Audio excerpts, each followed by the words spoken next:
Bom, o primeiro caso que nós vamos estudar sobre estequiometria dos casos específicos vai ser o rendimento e pureza. Eu coloquei rendimento e pureza, assim, né, juntos, porque é bem parecido a estratégia aqui para esse caso. Primeiro, então, rendimento, né? Quando eu falo de rendimento, é que nem todo o reagente ali que eu coloquei para reagir vai reagir. Enfim, por N motivos.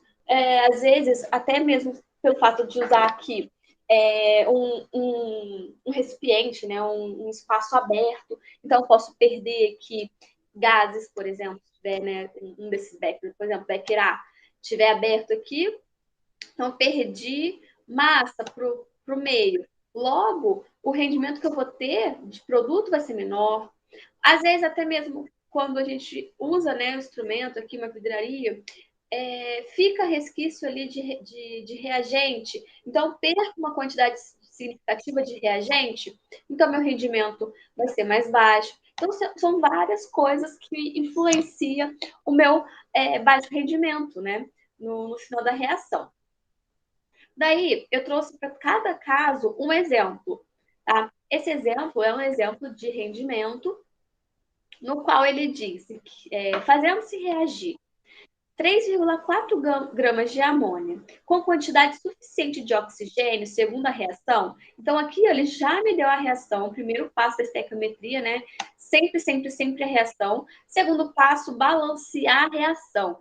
Terceiro, retinha da verdade. Quarto, os dados do problema, né? E aí ele tinha essa quantidade aqui de amônia e reagiu com oxigênio. Tem aqui a reação balanceada, né? Eu tenho 4 mols de amônio reagindo com 3 mols de gás de oxigênio, formando o quê? 2 mols de gás nitrogênio mais 6 mols de água, provavelmente no estado vapor também.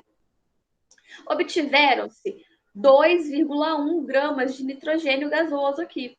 Qual o rendimento aproximado dessa reação?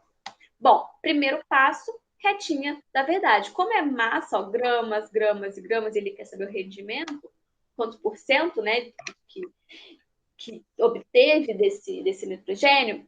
Então, eu tenho aqui um caso geral de massa para massa. Eu sei o quê?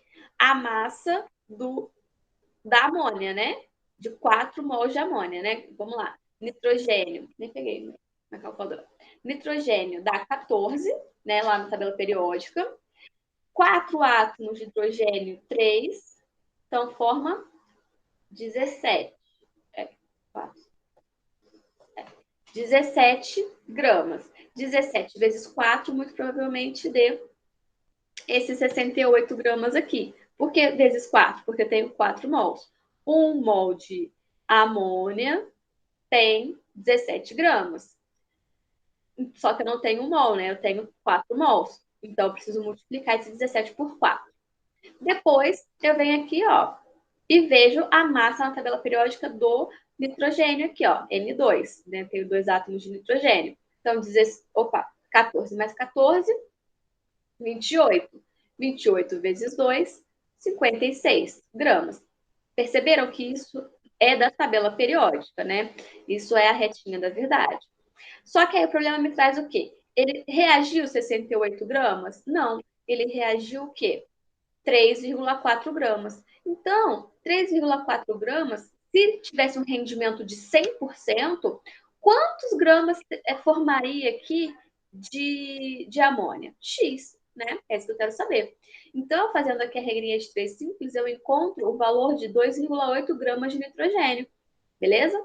Isso é reagindo toda essa amônia aqui, ó, 3,4. Então, esse 2,8, que teoricamente seria um rendimento de 100%, mas não foi isso que ele obteve, né? Ele teve um rendimento, ele obteve, ó, 2,1 gramas só de nitrogênio. Então, se é 2,1 de nitrogênio, o rendimento foi, na verdade, de quantos por cento aqui? Mais uma regrinha de 3 simples e encontro aqui o rendimento dessa reação. Beleza? Poderia ser o contrário? Por exemplo, ele me dá aqui, ó, a porcentagem. obtivesse um rendimento de 75%. Qual é o valor da massa de amônia que ele obteve? Seria a mesma coisa. Então, a gente pegaria aqui, ó, mudaria, né? A quantidade de massa de nitrogênio que eu tive, né? Lá na retinha da verdade, né? Nessa regrinha de 3 aqui, 2,8 seria 100%, 75% estaria para X. Então, eu encontraria também a massa de nitrogênio obtida com rendimento de 75%. Beleza? Deu para entender esse caso? Vou colocar aqui no. Boa noite. Agora que eu vi a mensagem da Bruna. Boa noite, Bruna. Deu, né? Vou seguir. Segundo exemplo é esse que eu acabei de falar, né? Qual é a quantidade de ácido sulfúrico que poderia ser produzida em um dia por meio do processo que utiliza 3,2 toneladas por dia de dióxido de enxofre, com rendimento de 70%. Então, é o inverso, né? Primeiro passo, a reação, né? Tenho aqui já a reação balanceada. Segundo passo, a regrinha da verdade. Então, ó, a massa do dióxido de enxofre. Opa, um mol só, 64 gramas.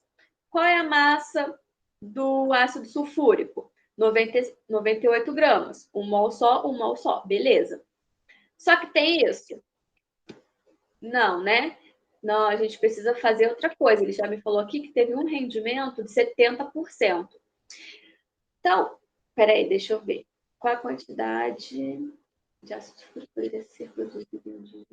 O meio de processo que utiliza. Tá. Se eu utilizo, então, 3,2 toneladas por dia, né, de dióxido de enxofre, seria o meu 100% de rendimento. Mas ele disse aqui que o rendimento foi de 70%. Então, 70% teria um rendimento de... precisaria, na verdade, de quantas toneladas aqui de dióxido de enxofre? X. Né? Aí descubro quanto corresponde, né, 70% de 3,2 toneladas. Daí sim eu posso fazer aqui, ó, minha retinha do problema. 2,24 toneladas está para X. Lembrando que as unidades de medida, se eu usei grama, se aqui é tonelada, que tem que ser tonelada também, tá? Ou eu poderia converter essas toneladas aqui para gramas e depois voltar para tonelada. Esse caso, desse exemplo, muito provavelmente de onde eu tirei, as alternativas estavam em toneladas, por isso que eu mantive aqui essa unidade de medida. Mas pode acontecer, né, da unidade de medida das alternativas serem diferentes. A gente precisa lembrar de converter, né, como faz essa conversão aí. Beleza? Deixa eu ver se daria. Não, esse caso não daria para a gente fazer diferente, né? Mudar, fazer primeiro aqui, né, a regra de 3 do problema e depois jogar na porcentagem. Porque a gente precisa para esse exercício do valor aqui, ó, para montar a retina do problema, né? Então, como a gente não tem nenhum outro dado, a não ser essa quantidade de massa e a porcentagem, então a gente faz primeiro aqui encontra, né, o quanto corresponde a esse 70% aí. Terceiro exemplo, ele diz que a grafita pura é constituída essencialmente de carbono. Sua queima pode ser representada pela seguinte equação. Mais uma vez, me deu ali uma equação, essa equação também já está balanceada. Se o rendimento da reação for de 80%, quantos gramas de carbono serão necessários para obter 11 gramas de dióxido de carbono? Mais uma vez, reação.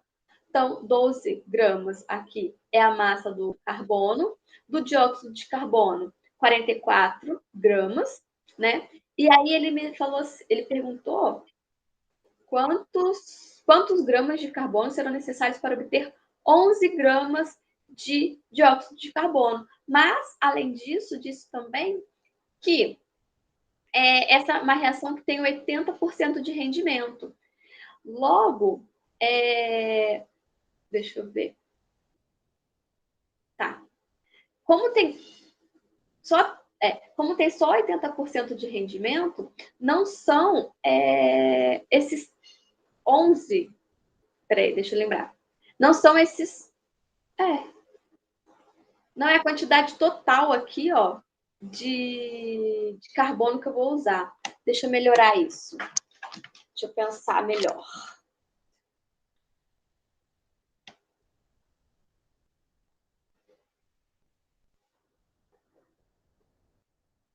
Tá. Vou melhorar agora. Ele quer saber quantos gramas de carbono ele tem que usar para ter, com certeza, ali 11 gramas de dióxido de carbono. Mas ele disse que essa é uma reação que tem 80% de rendimento só. Então, eu tenho que colocar, sim, aqui faço, né, retira da verdade, depois do problema. Eu quero obter aqui, com certeza, 11 gramas de dióxido de carbono. Para obter essa quantidade de dióxido de carbono, fazendo uma regrinha de 3 simples, eu teria que colocar aqui 3 gramas de carbono. Isso é verdade. Então, 3 gramas de carbono eu tenho para uma reação de rendimento de 80%. Mas eu não posso colocar só esses 3 gramas, né? Por quê? Porque tem ali, ó, 20% que se perdeu dessa reação. E aí eu coloco aqui, ó, para 100%, então, seria quantos gramas de carbono? 3,75 gramas. Quer dizer que esse 0,75 aqui foi o que eu perdi, né? Lá em alguma parte do meu procedimento, em alguma parte ali da execução da experiência, do experimento. Tá? Essa é a ideia. Beleza? Deu para entender esse caso? Vou acreditar que sim. Bom, agora vamos falar sobre pureza, tá? Lembrando, deixar bem claro, por isso que eu coloquei, né, rendimento e pureza juntos. Também ocorre um caso ali de porcentagem. Como assim? Quando eu tenho uma substância 100% pura, então ela vai reagir 100%. Se eu tenho uma substância que contém impureza, a impureza ela não reage. Tá? Então, aquela quantidade de impureza, ela não vai reagir. Logo, só vai reagir, obviamente, a parte que é pura. A porcentagem ali que corresponde ao reagente puro. Então, eu coloquei aqui, né? Hematita, minério constituído majoritariamente por dióxido de ferro 3, é uma das principais riquezas minerais do Brasil. Esse mineral é empregado na obtenção do ferro metálico, obtido a partir de um processo de redução em alto forno, usando carvão como agente redutor. Uma das reações ocorridas nesse processo é dada pela equação não balanceada. Calcule a massa de ferro em toneladas que é possível obter a partir de 200 toneladas de hematita, 70% pura. Aí, nesse caso aqui, ele me deu aqui todas as massas, né?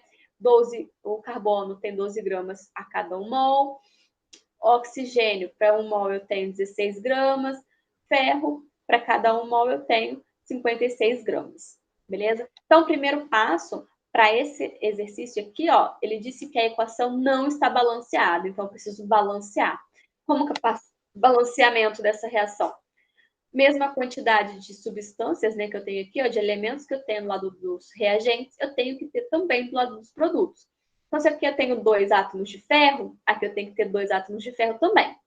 Se aqui eu tenho 3 átomos de oxigênio, desse lado também tenho que ter 3 átomos de oxigênio. Aí, colocando 3 aqui na frente, acabo tendo 3 átomos de carbono. Coloco aqui, ó, 3 átomos de carbono também. Fica essa equação aqui embaixo, né? 1 mol de óxido de ferro, 3 mols de carbono, 2 mols de átomos de ferro, 2 mols de ferro e 3 mols de monóxido de carbono. Daí, o próximo passo é, se ele me falou que obteve, né, 200 toneladas de hematita e ela tem 70% só de pureza, então dessas 200 toneladas, quanto de fato vai reagir? Não sei. Então, eu preciso fazer aqui, ó, descobrir quanto equivale 70% de 200 toneladas, né? Faço aqui minha regrinha de 3 simples e descubro que dessas 200 toneladas aqui, 140 toneladas de fato reage, beleza? Descobrindo isso, ok, já acabei, né? Meu processo. É a estequiometria normal. Então, retinha da verdade, aqui, ó, o óxido de ferro 3, fazendo, né, ó, 3 vezes 16, mais 2 vezes 56, 160. Aqui, 2 vezes 56, 112. 140 toneladas para X toneladas. Então, a quantidade aqui de toneladas de ferro que eu vou obter com essa reação é de 98 toneladas. Beleza? Segundo exemplo, determine a massa de uma amostra de carbonato de cálcio com 80% de pureza, que na decomposição térmica produz 84 gramas de óxido de cálcio. Então, nesse caso, ele não me deu a reação, mas nós já estudamos, né, funções inorgânicas, então já sabemos aqui como montar essa reação, né? Quem é o carbonato de cálcio? CaCO3. Aí ele falou que ocorre uma decomposição térmica e produz óxido de cálcio, CaO, mais o que sobra, né, o gás carbônico aqui. Próximo passo é a reta da verdade, né? Ó, 100 gramas corresponde à massa do carbonato de cálcio, do óxido de cálcio, 56 gramas. Daí, ele quer saber qual é o valor, né? Quanto de amostra, quanto eu tenho que colocar de cálcio, que tem uma quantidade de pureza de 80%, para produzir com certeza 84 gramas de óxido de cálcio. Então, se eu quero produzir com certeza 84 gramas de óxido de cálcio, eu preciso de quantos de carbonato? 150. Então, 150 corresponde a uma pureza de 80%. Então, eu preciso colocar um pouco a mais, né? Porque eu quero, teoricamente, quantidade total ali, ó, de massa, né? Quantidade total seria quanto? X aqui. Fazendo a regra de 3 simples, eu encontro o valor de 187,5 gramas de carbonato de cálcio. Beleza? Por que eu coloquei esses exemplos assim diferentes? Porque quando a gente vai estudar estequiometria, fala-se assim, na maioria, né, das vezes. Quando é rendimento, faz a porcentagem no final. Quando é pureza, faz a porcentagem no início. Nem sempre. Porque, às vezes, o valor da porcentagem a gente precisa para montar o problema, né, da estequiometria. Às vezes, não. Né? Por exemplo, lá no caso do rendimento, a gente precisou encontrar primeiro o valor aqui da massa para depois jogar na porcentagem. E depois, e teve exemplos também que eu precisei primeiro encontrar aqui o valor da porcentagem para jogar na estequiometria. Então, isso pode acontecer muitas vezes. Né? Então, a gente não pode se prender aqui a uma metodologia só. A gente precisa ler o problema, entender o que ele quer e conhecer ali os meios para a gente, enfim, desvendar esse problema. O último exemplo sobre pureza, né? No processo de obtenção da amônio, representado pela equação, uma amostra de 200 gramas de gás nitrogênio produziu, sem perda de produto, 170 gramas de amônio. Determine o teor de pureza da amostra de gás nitrogênio. Então, ele quer saber quanto por cento, né, aquele gás ele é puro. Beleza? Primeiro passo é a massa aqui de 1 mol de gás nitrogênio, né? N2, 28 gramas. 2 mols de amônia vai ter uma massa de 34 gramas.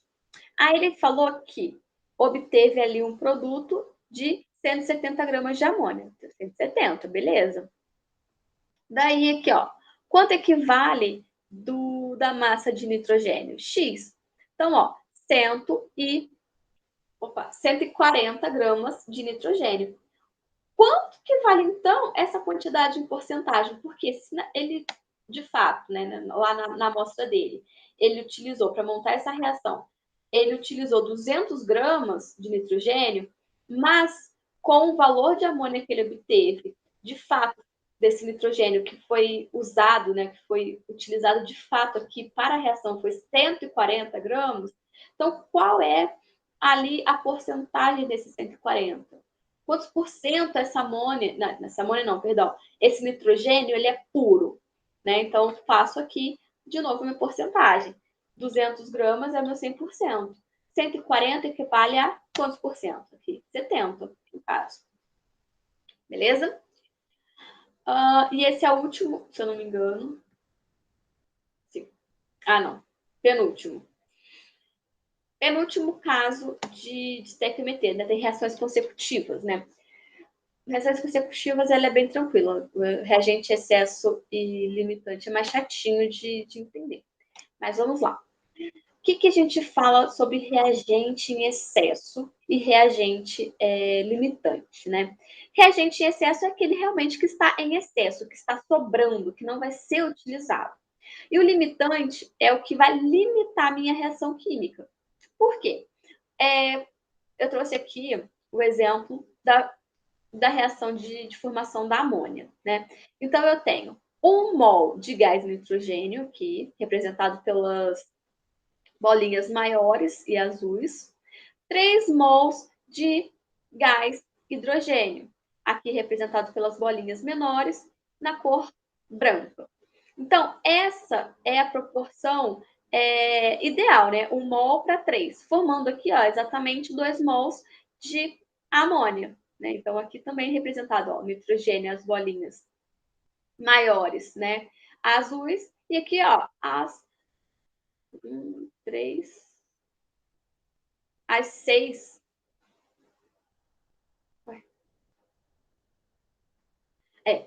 As 6 bolinhas brancas, né, menores, representadas pelo hidrogênio. Então, se vocês perceberem, ó, todo o reagente que eu tenho aqui se converteu em produto desse lado aqui. Então, essa é uma reação que não tem reagente nem em excesso, nem reagente que está limitando. Agora, quando eu pego aqui, ó, 1 mol de gás nitrogênio, também representado pelas bolinhas azuis maiores. E aqui, ó, 1, 2, 3, 4, 5 mols de gás hidrogênio, representado também pelas bolinhas brancas e menores. O que eu vou obter? 2 mols de amônia, né? Aqui, as duas amônias. E sobrou aqui, ó, 2 mols de hidrogênio que não foi usado. Então, quem que é o meu reagente que está em excesso? O hidrogênio, porque ele não vai ser utilizado. Ele vai ficar ali sobrando na reação. E quem é o meu reagente? O reagente que está limitando a minha reação? A amônia aqui. Se eu tivesse, por exemplo, 2 mols de amônia aqui, a mais, eu ia precisar... se tivesse mais um, por exemplo, 1, 2, formariam 3 mols de amônia, não sobraria ainda, né? Eu precisaria de mais gás hidrogênio também. Então, ele que limita a minha reação, ele que vai dizer quantos mols aqui, ó, de amônia eu vou formar, tá? Se eu aumentasse a quantidade de ambos os reagentes, aumentaria também a quantidade de produto formado, mas não é o caso, tá? O caso aqui do exemplo é o hidrogênio está em excesso e o nitrogênio está limitando a minha reação. Aí eu trouxe um mega exemplo, esse é bem longo. Ele está dizendo assim, na indústria, a amônia é obtida por um processo denominado Haber-Bosch, deve ser isso. Pela reação, entre o nitrogênio e o hidrogênio na presença de um catalisador apropriado, conforme mostra a reação não balanceada. Considerando o rendimento de 100% e sabendo que as massas molares desses compostos são, então ali do gás nitrogênio, 28 gramas por mol, do gás hidrogênio, 2 gramas por mol, do gás amônio, 17 gramas por mol. Faça o que se pede. Primeiro caso, né, alternativa A.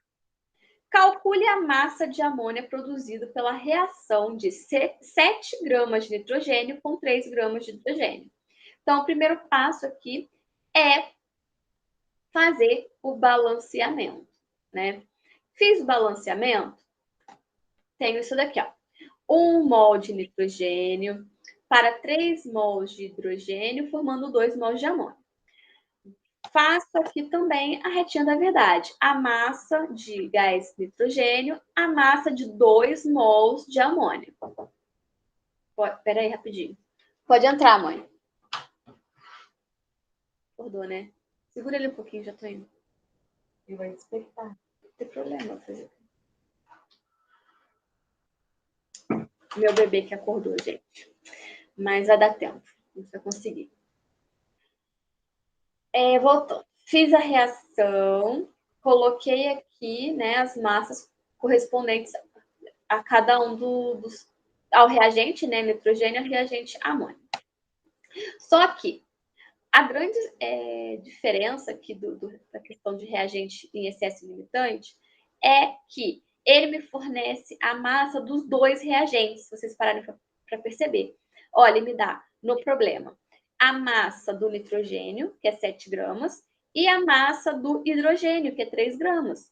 Então, eu preciso saber aqui, ó, qual vai estar em excesso e qual vai ser aquele reagente que vai limitar a minha reação química, beleza? Quando eu tenho, então, 7 gramas de nitrogênio, eu vou produzir quantos gramas de amônio? Opa, 8,4 gramas de amônio. Só isso, não vou produzir mais nada. Quando eu tenho agora, mesma coisa, né? Fiz a minha reação, coloquei aqui, ó, a massa correspondente a 3 mols de hidrogênio e a massa correspondente a 2 mols de amônio. Quando eu tenho 3 gramas de hidrogênio, quantos gramas de amônio eu vou produzir? Opa, 17 gramas de amônio. Daí, olhando aqui, ó, para os 2 valores, a quantidade que eu formei aqui de amônio, ó, 8,5 e aqui 17, bom, para produzir 17 gramas de amônio, eu vou precisar de uma quantidade maior do que 7 gramas só de nitrogênio, não é mesmo? Porque quando eu tenho 7 gramas de nitrogênio, eu só consigo obter 8,5. Então, quer dizer o quê? Que o nitrogênio é o reagente que está limitando a minha reação. E o hidrogênio é o reagente que está em excesso aqui nessa reação. Tudo bem? Deu para entender? Isso eu preciso que vocês respondam, pelo menos, ou no chat, pelo menos.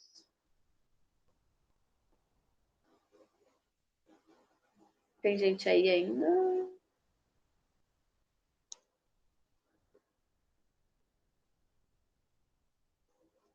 Oi?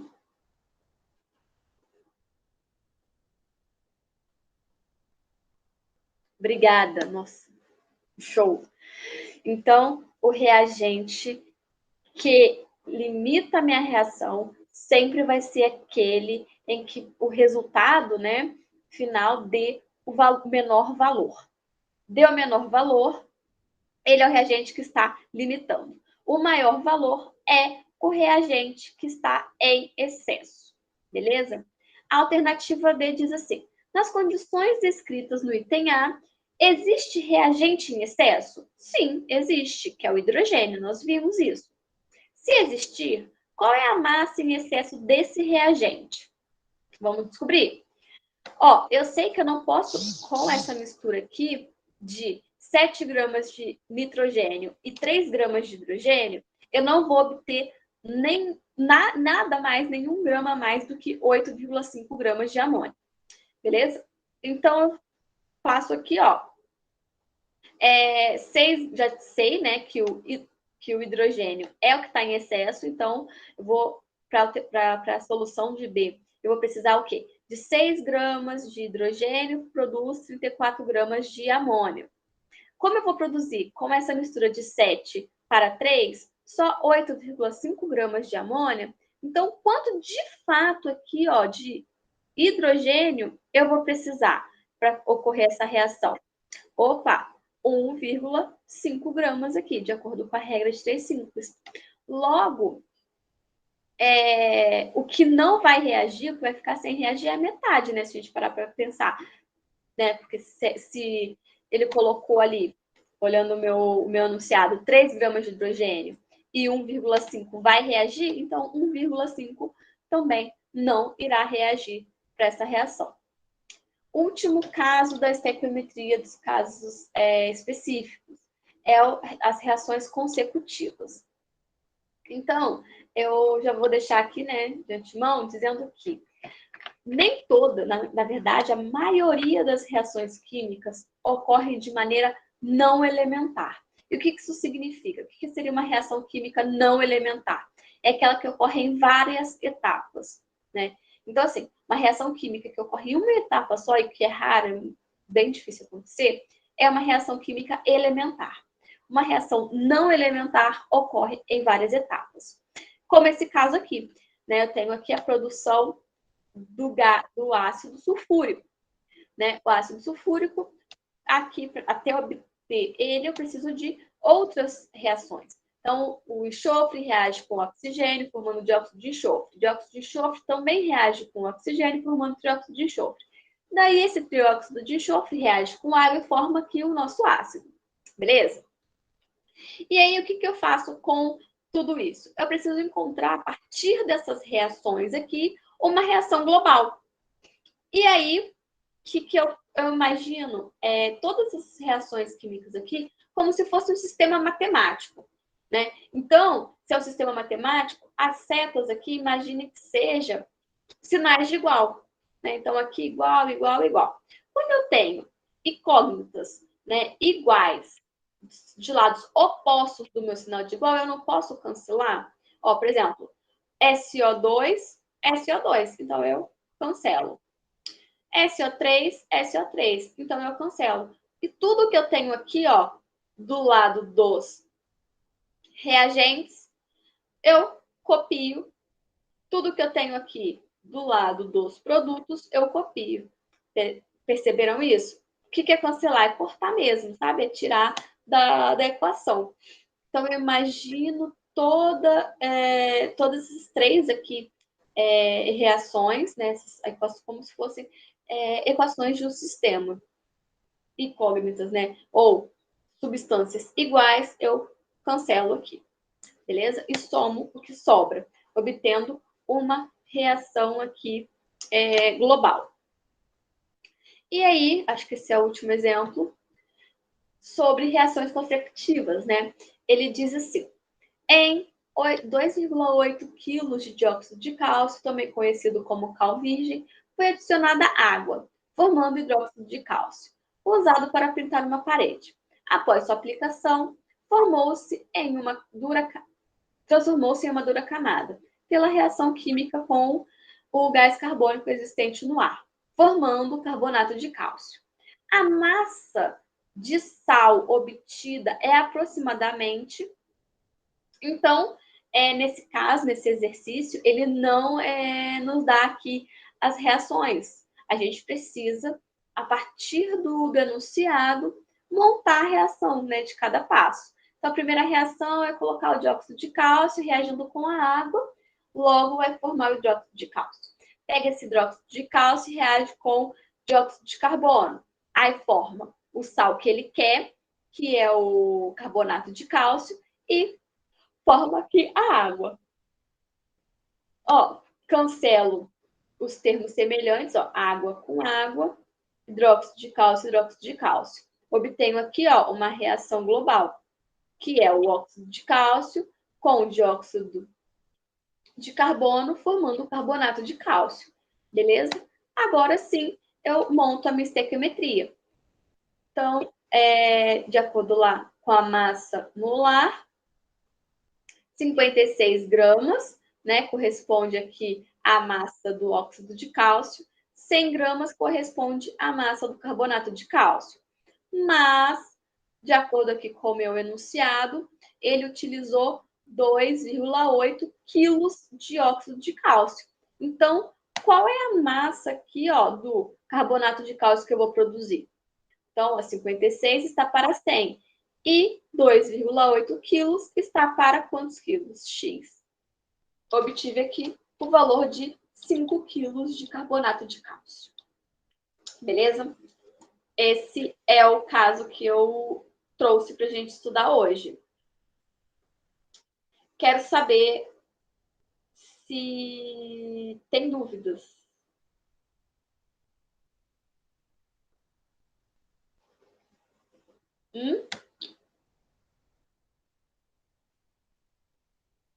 Como nós estamos?